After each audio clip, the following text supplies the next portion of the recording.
When I first laid eyes on her, she was more rust than car 1970 Volkswagen Beetle abandoned in the corner of a junkyard, looking like she'd been in a decades-long argument with Mother Nature.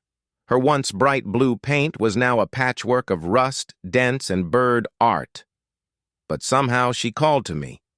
Maybe it was nostalgia for the Beetle my grandpa used to drive, or maybe it was the sheer challenge of it all.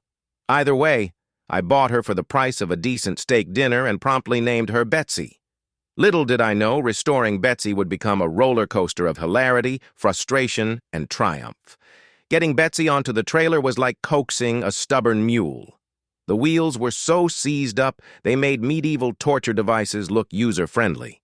My buddy Dave and I spent 2 hours pushing, pulling, and swearing at this heap of metal before finally loading her up. "Why didn't you just buy a new car?" Dave grunted as we shoved her into place. "Where's the fun in that?" I replied, ignoring the very valid question. Back home, the first step was cleaning. Armed with a pressure washer, I blasted decades of grime off Betsy. It was like peeling an onion. Layer after layer of dirt revealed new horrors.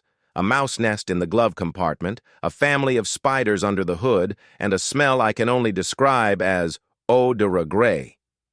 Next came the teardown. Removing the seats, carpets, and panels was like an archaeological dig. I found a 1978 quarter, a faded Polaroid of someone's dog, and a mysterious object that might have been a sandwich in another life. Replacing parts was both exhilarating and exasperating. The engine rebuild took weeks and more YouTube tutorials than I'd like to admit. Installing new brakes was like playing a game of which bolt goes where, and rewiring the electrical system turned me into a mad scientist, complete with a wild-eyed stare and a lab coat covered in grease. Painting was the turning point.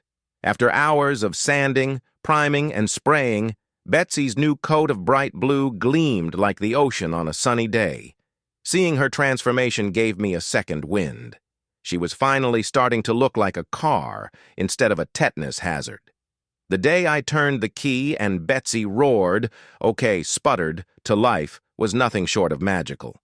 Sure, the engine sounded like an asthmatic bear at first, but it was progress. I might have danced around the garage. Okay, I definitely did. But who wouldn't after hearing their hard work come to life? The first drive was equal parts terrifying and exhilarating. Betsy's engine purred, mostly, and she handled like a dream, if your dreams involve slightly questionable steering. As I cruised down the street, people waved, smiled, and even gave me thumbs-ups. Betsy wasn't just a car. She was a conversation starter, a nostalgia machine, and a symbol of persistence. Looking back, restoring Betsy taught me more than how to rebuild an engine or install upholstery. It taught me patience, the value of problem-solving, and the joy of bringing something back to life. Betsy's story wasn't just about her transformation, it was about mine, too.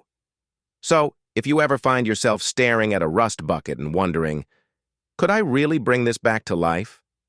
The answer is yes. It'll test your patience, your wallet, and your sanity, but it'll also give you memories, skills, and a story worth telling. And hey, if Betsy and I can do it, so can you. I hope you loved this video. Don't forget to like, share, and subscribe for more videos and for my motivation. Bye.